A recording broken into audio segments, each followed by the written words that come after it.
Motnath lake ઝોનમાં સવારી કરી રહેલ બોટ પલટી મારી શિક્ષિકા સહિત 16ના મોત નીપજ્યા ગુજારી ઘટના સામે આવી। મોટનાથ લેક ઝોનમાં સવારી કરી રહેલ બોટ પલટી શિક્ષિકાઓ સહિત 16ના મોત, 20થી વધુ બાળકો અને શિક્ષકો ડૂબ્યા। ફાયર બ્રિગેડનો કાફલો પહોંચ્યો, બચાવ કામગીરી હાથ ધરી।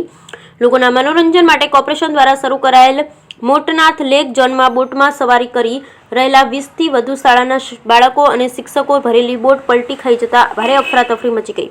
મેજર કોલ જાહેર કરાતા ફાયર બ્રિગેડના જવાનો તાબડતોડ ઘટના સ્થળે પહોંચ્યા, બચાવ કામગીરી હાથ ધરી।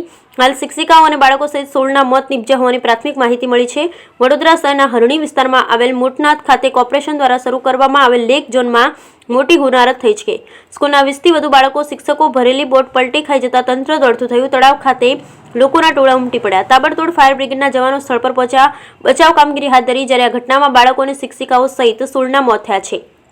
મળતી માહિતી અનુસાર વાઘોડિયા રોડ ઉપર આવેલ ન્યૂ સનરાઈઝ સ્કૂલના બાળકોને હરણી મોટનાથ લેક ઝોનમાં લેવાયા હતા, જ્યાં બાળકોને બોટમાં બેસાડી ફરાવવામાં આવી રહ્યા હતા।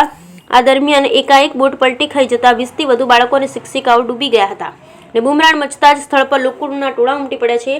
ફાયર બ્રિગેડના જવાનો દ્વારા તળાવમાં ફાયર બોટ ઉતારી ડૂબેલા બાળકો અને શિક્ષિકાઓને બચાવ કામગીરી હાથ ધરવામાં આવી રહી છે।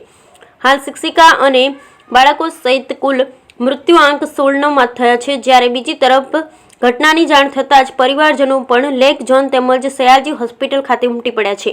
અત્રે નોંધનીય બાબત છે કે વર્ષો પહેલા પૂર્વે સુરસાગર ખાતે કોર્પોરેશન દ્વારા શરૂ કરાયેલ બોટિંગ ક્લબમાં બોટ પલટી ખાઈ ગઈ અને મોટી હોનારત થઈ, જે બાદ સુરસાગરમાં બોટિંગ બંધ કરાયું।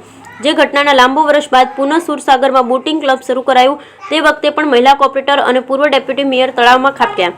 ગુરુવારના દિવસે બનેલી આ ગુજારી ઘટનાને સમગ્ર વડોદરામાં ભારે અરેરાટી ફેલાવી દીધી છે।